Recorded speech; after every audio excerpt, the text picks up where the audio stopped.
បនប៉ះបើទាំងមកលៀងមិនសេដែលកំដរបងមក15ឆ្នាំអរគុណអូនតែមកមកឲ្យខ្លួនក្នុងជីវិតបងចាប់ពីថ្ងៃនេះទៅត្រូវតែមានស្មារតីញឹម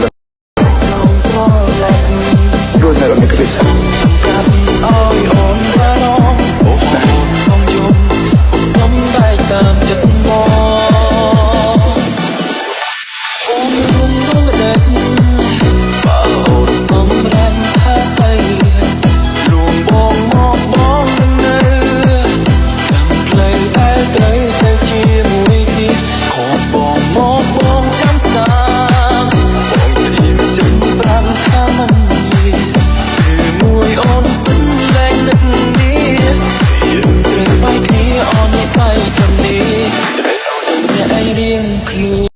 Clean